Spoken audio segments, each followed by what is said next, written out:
నమస్తే. ప్రస్తుతం మనతో పాటు ప్రముఖ ఆధ్యాత్మికవేత్త, ఆస్ట్రాలజర్ రవిశంకర్ శర్మ గారు మనతో ఉన్నారు. గురుగారితో మాట్లాడేద్దాం. నమస్కారం గురుగారు. నమస్తే అండి. గురుగారు, మే నెలలో రాహు కేతువు 2 గ్రహ మార్పులు కూడా జరగబోతున్నాయి. సో ఈ గ్రహ మార్పులు ఎంతకాలం ఉండబోతున్నాయి? వృశ్చిక రాశి వారికి ఈ టైం పీరియడ్లో ఓవరాల్గా ఎలాంటి ఫలితాలు ఉంటాయి, ఎలాంటి జాగ్రత్తలు తీసుకోవాలి గురుగారు? తప్పకుండా ఈ యొక్క సంవత్సరం మనం గమనించినట్లయితే జరిగేటువంటి గ్రహ మార్పుల్లో మూడో అత్యధికమైనటువంటి మార్పు, అంటే మేజర్ ట్రాన్సిట్గానే చెప్పచ్చు. అతిపెద్ద గ్రహ మార్పుల్లో వచ్చేటప్పటికి రాహుకేతుల యొక్క మార్పు.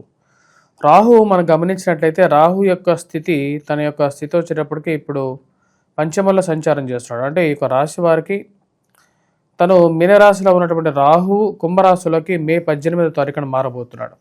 అదేవిధంగా కేతువు యొక్క సంచారం జరుగుతున్నది. కేతువు తను లాభస్థానాల్లో ఇన్ని రోజులు యోగకారకమైనటువంటి ఫలితాలు ఇచ్చినటువంటి కేతువు రాబోతున్నటువంటి రోజుల్లో తన యొక్క మార్పు అనేది రాజ్యస్థానాల్లోకి, అంటే సింహరాశిలోకి మారబోతున్నాడు. ఈ యొక్క మార్పు ఒకటే కాదు, ఈ యొక్క సంవత్సరం మనం గమనించినట్లయితే గురువు లోహమూర్తిగా అష్టమంలోకి మారుతున్నాడు. దాని గురించి పూర్తి వీడియో చేయడం జరిగింది.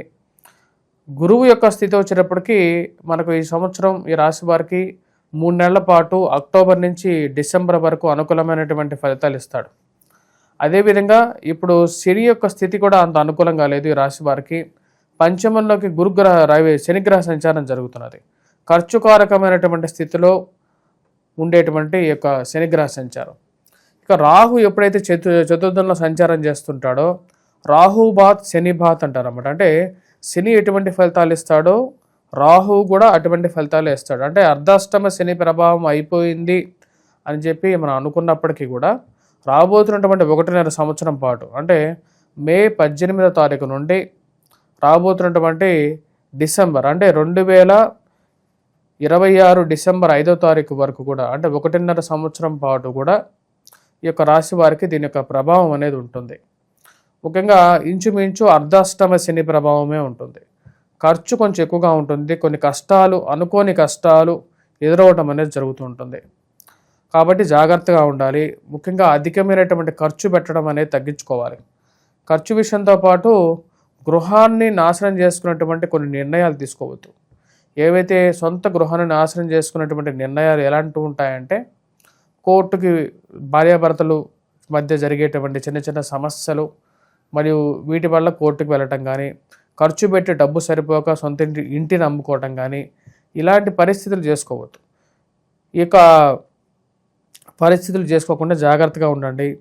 ఉన్నటువంటి డబ్బును మొత్తం స్పెక్యులేషన్స్లోనూ ఇన్వెస్ట్మెంట్ చేయటం, స్పెక్యులేషన్స్ అంటే స్టాక్ మార్కెట్లో ఇన్వెస్ట్మెంట్ చేయటం, మోసపూరితమైనటువంటి మాటలను నమ్మి డబ్బులు తీసుకువెళ్ళి చేసేటువంటి వారి చేతుల్లో పెట్టడం, ఇలాంటి పనులు చేసుకోవద్దు. ఇలాంటి పనులు చేసుకోకుండా జాగ్రత్తగా ఉండండి.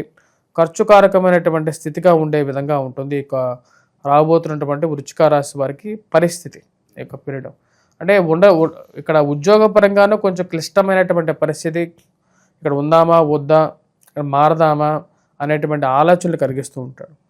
ఈ రాశి వారికి అక్టోబర్, నవంబర్, డిసెంబర్ ఈ 3 నెలలు అనుకూలంగా ఉంటుంది. మళ్ళీ ఉద్యోగపరంగా అనుకూలంగా ఉంటుంది. ప్రథమార్థంలో ఎక్కువగా ఉంటుంది. మే 18 నుండి కొంచెం కష్టసాధ్యంగానే ఉంటుంది.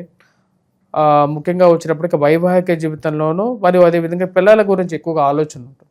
పిల్లలు ఎలా సెటిల్ అవుతారు జీవితంలో, వారి జీవితంలో మంచి ఉన్నత స్థాయికి వెళ్తారా వెళ్ళరా, వాళ్ళకి వివాహాలు ఎలా చేయాలి, ఇలాంటి ఆలోచనలు అనేవి ఎక్కువగా ఎఫెక్ట్ చేసే విధంగా ఉంటుంది. ఈ రాశిలో ఉండేటువంటి వారు ముఖ్యంగా ఈ యొక్క సంవత్సరంలో కొత్తగా వ్యాపారాల కోసం ఎక్కువగా ఆతృతపడి ఇన్వెస్ట్మెంట్స్ భయంకరంగా చేయొద్దు. ఎందుకంటే సమయం అంత సానుకూలంగా లేదు. ఆ విషయాన్ని గమనించుకొని దాని తర్వాత ముందుకు వెళ్ళాలి. ఈ రాశిలో ఉండేటువంటి వారు ముఖ్యంగా ఈ యొక్క సంవత్సరంలో ఏవైతే ఉన్నటువంటి స్థితిని, ఏదైతే స్టేటస్కో అంటే ఉన్నటువంటి స్థితిని కొనసాగించుకుంటూ కొన్ని రోజులు ముందుకు నెట్టుకుంటూ వస్తే నెక్స్ట్ రాబోతున్నటువంటి సంవత్సరం చాలా అనుకూలంగా రాబోతున్నది. ఎందుకంటే ఇప్పుడు ఈ రాశి వారికి లోహమూర్తిగా గురువు మారటం అనేది ఒక మెయిన్ డిసడ్వాంటేజ్. విద్యార్థుల మీద ప్రభావం అనేది ఉంటుంది. విద్యార్థులు ఎక్కువగా కాన్సన్ట్రేట్ చేసి చదవాలి. వారితో పాటు ఈ యొక్క రాశిలో ఉండేటువంటి వారు సంతాన సంబంధితమైన విషయాల గురించి ఎక్కువగా ఆలోచన అనేది ఉంటుంది. పిల్లల ఎదుగుదల మరి పిల్లల గురించి ప్రయత్నాలు చేసేటువంటి వారికి కూడా ఏదో ఒక అవరోధం కలగటం అర్థం కానటువంటి వ్యవహారంగా ఉంటుంది. చేస్తున్నటువంటి ఉద్యోగంలో ప్రెజర్ అనేది కొంచెం ఎక్కువగా ఉంటుంది. ఈ ప్రెజర్ రిలీఫ్ గతంలో లేనటువంటి ప్రెజర్ కొత్తగా వస్తుంది అన్నమాట. దాని యొక్క ప్రభావం అనేది కొంచెం ఎక్కువగా ఉంటూ ఉంటుంది. ఈ యొక్క ప్రభావం కొంచెం రిలీఫ్ అయితే బాగుండు అనేటువంటి ఆలోచనలకి ఉంటూ ఉంటారు. వ్యాపార పరంగా ఈ యొక్క సంవత్సరం ఈ రాశి వారు ఆయిల్ ట్రేడింగ్ అనేది కొంచెం తగ్గించుకుంటే మంచిది. ఆయిల్ ట్రేడింగ్లో ఉండేటువంటి వారు స్టీల్, సిమెంట్, లోహ కార్మికులు వీరి మీద ప్రభావం అనేది ఉంటుంది. గోల్డ్ సంబంధితమైన విషయాలు అయితే కొంచెం బెటర్మెంట్ అనేది అక్టోబర్, నవంబర్, డిసెంబర్లో గోల్డ్ కానీ, పుస్తకాలు కానీ, లేకుండా ఉంటే పేపర్ ట్రేడింగ్ కానీ ఇవి కొంచెం అనుకూలమైనటువంటి ఫలితాలు ఇచ్చే విధంగా ఉంటాయి. ఈ యొక్క సంవత్సరం మనం గమనించినట్లయితే ఈ రాశిలో ఉండేటువంటి వారికి కొంచెం ఫైనాన్షియల్ అసిస్టెన్స్ అయితే ఫ్లో బాగానే ఉంటుంది.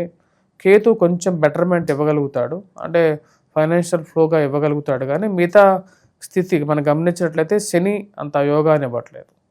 మరియు అదేవిధంగా రాహు, ఏమంటే ఇప్పుడు శని ఎంతవరకు ఫలితాన్ని ఇస్తాడో అనేది చాలా తక్కువ ఫలితాన్ని ఇస్తున్నాడు. రాహు యొక్క స్థితి అంత సానుకూలంగా లేదు. మరియు అదేవిధంగా గురువు స్థితి సానుకూలంగా, అంటే 3 గ్రహాలు డౌన్ అయిపోయి వీరికి మిగిలింది ఒకటి ఆధారం ఏంటంటే కేతు యొక్క స్థితి కొంచెం బెటర్మెంట్ అనేది ఉంది. కొంచెం మెరుపులు సృష్టిస్తూ ఉంటాడు. అంటే కేతువు, గురువు ఒకేలాంటి ఫలితాలు ఇస్తాడు. కేతువు స్థితి కొంచెం బెటర్గా ఉంది కాబట్టి వీరికి కొంచెం ఉద్యోగపరంగా వీరి కష్టానికి గుర్తించి, ఎందుకంటే కష్టపడే తత్వం కలిగినటువంటి వారికి ఎప్పుడైనా సరే వారి జీవితంలో ముందు కొంచెం అవరోధాలు ఎదుర్కొన్నప్పటికీ కూడా అవరోధాలను దాటి ముందుకు వెళ్ళగలుగుతారు. ఆఫీసులో, కార్యాలయాల్లో వీరికంటూ ఒక నెగిటివ్ గ్రూప్ తయారవుతుంటుంది. వీరు చేసేటువంటి మంచి పనిని కూడా బయటకు ప్రొజెక్ట్ అవ్వకుండా మధ్యలో అడ్డంకి పడుతూ వీరి మీద ఉన్నవి లేనివి చెప్పేటువంటి వారు ఈ రోజుల సమాజంలో ఇలాంటి వాళ్ళు ఎక్కువ ఉన్నారు. అలాంటి వాళ్ళు వీరి మీద కొద్దిగా ఎక్కువ కాన్సన్ట్రేట్ అవుతూ ఉంటారు. అసలు వీళ్ళు ఏం పని చేస్తున్నారు, వీళ్ళు నిజంగా చేసినా సరే దాన్ని ఎక్కువగా నెగిటివ్ ప్రాపకాండ చేసేవంటి వాళ్ళు ఎక్కువ అవుతారు. ఇలాంటి వాళ్ళకి ఒక మంచి గుణపాఠం చెప్పాలని చెప్పి మనసులో అన్ని దాచిపెట్టుకొని ఉండాల్సినటువంటి పరిస్థితి ఈ యొక్క సంవత్సరం వీరికి ఉంటుంది.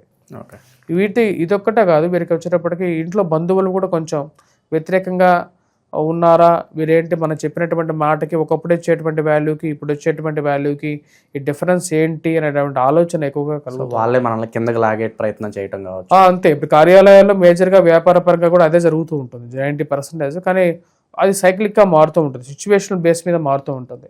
నీ హ్యాండ్ ఎప్పుడైనా అప్రైజ్లో ఉన్నప్పుడు నేను ఎవరు టచ్ చేయరు. నువ్వు కొంచెం డౌన్ అవ్వగానే ఆటోమేటిక్గా ఏం చేస్తారంటే నువ్వు ఇంకా ఎక్కువగా డౌన్ చేయడానికి ట్రై చేస్తూ ఉంటారు. అదేవిధంగా నువ్వు బాగా రైజ్ అవుతున్నప్పటికీ కూడా నీకు అడ్డంకి పడుతూ ఉంటారు. కాకపోతే నీ వాల్యూ అనేది పర్సిస్టెంట్గా రిక్వైర్మెంట్ ఉన్నప్పుడు నేను ఎవరు ఆపలేరు. అంటే ఇప్పుడు ఎవరైనా సరే ఒక మనిషికి బాగా పేరు వచ్చింది అనుకోండి, ఆ పేరు ఎలా వస్తుంది, తనకు ఉండేటువంటి స్పెసిఫిక్ టాలెంట్ వల్ల వస్తుంది. ఆ స్పెసిఫిక్ టాలెంట్ అనేది డెఫినెట్గా రిక్వైర్మెంట్ ఉన్నప్పుడు దాన్ని ఎవరూ ఆపలేరు. కానీ అది నామమాత్రంగా ఉన్నా లేకపోతే దాన్ని తగ్గించడానికి ఒక గ్యాంగ్ అనేది ఎప్పుడు రెడీగానే ఉంటుంది. అంటే అసూర్య, ఈ రోజుల్లో అసూర్య అనేది ఇట్ ఇస్ 90% ఆక్యుపైడ్ కదా సొసైటీలో. నీకే ఎందుకు ఇవ్వాలి, నీకే ఎందుకు బాగుపడాలి, వాడు నీకు చేయటం వల్ల వాడు నాకేంటి అడ్వాంటేజ్ అనేటువంటి మనస్తత్వాలు ఈ రోజుల్లో అన్ని చోట్ల ఉన్నాయి. నీకు చేయటం వల్ల నాకేమొస్తుంది, నీకన్నా నేను వేరే వాడికి చేయొచ్చు కదా అనేటువంటి ఆలోచనలు ఎక్కువ ఉన్నాయి. గురుగారు, ఇలాంటి పరిస్థితులు ఉన్నాయి కాబట్టి సంవత్సరంన్నర పాటు రాహుకేతు యొక్క అనుకూలత కోసం ఈ రాశి వారు ఎలాంటి రెమెడీస్ చేస్తే బాగుంటుందంటారు? ఈ యొక్క సంవత్సరం ఈ రాశిలో ఉండేటువంటి వారు రాహు యొక్క స్థితి అంత అనుకూలంగా లేదు, కేతువు కూడా అంత పూర్తి అనుకూలత లేడు. సంపాదన సృష్టించేటువంటి స్థితిలో కేతు ఉన్నప్పటికీ కూడా ఈ రాశిలో ఉండేటువంటి వారు కష్టాల నుంచి విముక్తి కోసం ముఖ్యంగా వచ్చేటప్పటికీ రాహు గ్రహ మంత్ర జపం చేసుకోవాలి. దుర్గా అమ్మవారిని ఎక్కువగా పూజించాలి. మరియు అదేవిధంగా సుబ్రహ్మణ్యేశ్వర స్వామి ఆరాధన చేసుకోవాలి. ముఖ్యంగా ఇక సుబ్రహ్మణ్యేశ్వర స్వామి అంటే కుక్కే సుబ్రహ్మణ్యేశ్వర స్వామికి లేకపోతే ఇంట్లో సుబ్రహ్మణ్యేశ్వర స్వామి ఉన్నా సరే ఆయనకి అభిషేకం చేయించుకోవచ్చు. షష్ఠి పూట ఉపవాసం ఉండొచ్చు. అంటే పంచమి నాడు ఈ శాస్త్రం ఏం చెప్తుందంటే షష్ఠి రోజు ఉండేటువంటి ఉపవాసానికి విశేషమైనటువంటి ఫలితం ఉంటుంది. షష్ఠి నాడు ముఖ్యంగా వచ్చేటప్పటికి ఉదయం పూట మొత్తం ఉపవాసం ఉండి రాత్రిపూట భుజించాలి. మరియు అదేవిధంగా ఇలాంటి ఉపవాస దీక్ష చేసినటువంటి వాడికి రాహు యొక్క ప్రభావం అనేది కూడా తగ్గుతూ ఉంటుంది. ఇదే శాస్త్రం చెప్పింది. దాంతోపాటు ఈ రాశిలో ఉండేటువంటి వారు సుబ్రహ్మణ్యేశ్వర స్వామికి అభిషేకం, పంచామృత అభిషేకం చేయండి. పంచామృత అభిషేకం చేసుకున్నా సరే బాగుంటుంది.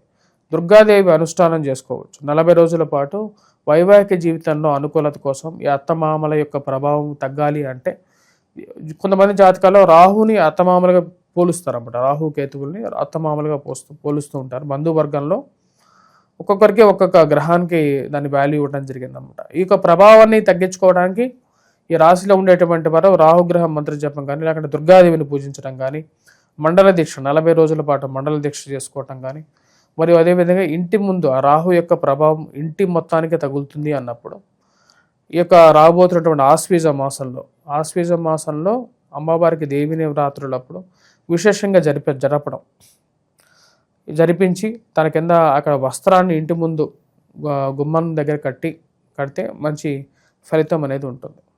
అదేవిధంగా ఈ రాశిలో ఉండేటువంటి వారికి శని ప్రభావం కూడా ఎక్కువగా ఉంది. శని ప్రభావరీత్యా, రాహు ప్రభావరీత్యా రాత్రిపూట పీడకలలు కూడా వస్తూ ఉంటాయి. 2 గ్రహాలు బాగాలేనప్పుడు దాని యొక్క ప్రభావం అనేది ఎక్కువగా ఉంటుంది. ఆ ప్రభావరీత్యా వచ్చినప్పుడు వెంకటేశ్వర స్వామి దేవాలయ దర్శనం, దాని తర్వాత నువ్వుల నూనెతో దీపారాధన చేయటం, మరియు నువ్వులని ఎవరికైనా సరే దానం ఇవ్వటం, మరి ఎక్కడైనా దేవాలయం కన్స్ట్రక్షన్ జరుగుతున్నప్పుడు ఇనుముని కొని ఒక 100, 200, 300 1 కేజీ అంత తెలుసుకొని మీ వల్ల శక్తి కలిగినటువంటి దానాన్ని చేయండి. లేనప్పుడు అక్కడ దేవాలయం ముందు అడుక్కు తినేటువంటి వారు ఉంటారు. వారు జీవితం ఇలా ఉంది కాబట్టి వారు అడుక్కు తింటున్నారు, డబ్బున్న వాడు కూడా అడుక్కు తింటున్నారు అని చెప్పి మనం అనుకోవచ్చు. డబ్బున్న అడుక్కు తింటా అంటే వాడు అడుక్కు తినేవాడే. వారికి కూడా ఒక ఎంతో కొంత దానం చేయటం, దాంతోపాటు నల్లటి కంబలి కానీ, లేకపోతే నల్లటి బ్లాంకెట్ కానీ కొనేసేసి వారికి దానం ఇవ్వండి. అది మీకు అనుకూలమైనటువంటి ఫలితాలు వస్తుంది. వాటితో పాటు వీధి కుక్కలు ఏవైతే ఉంటాయో, వీధి కుక్కలకి గోధుమతో చేసినటువంటి పదార్థాలు అంటే చపాతీలు కానీ, బిస్కెట్లు కానీ, ఇలాంటివి ఏదైనా సరే కొని దానం చేయండి. ఇది కొంచెం అనుకూలతను ఇవ్వగలుగుతుంది. సో ఓవరాల్గా ఈ సంవత్సరంన్నర పాటు ఈ రాశి వారికి ఎలా ఉంటుంది, ఎలాంటి జాగ్రత్తలు తీసుకోవాలి, చాలా బాగా వివరించారు గురుగారు. ధన్యవాదాలు.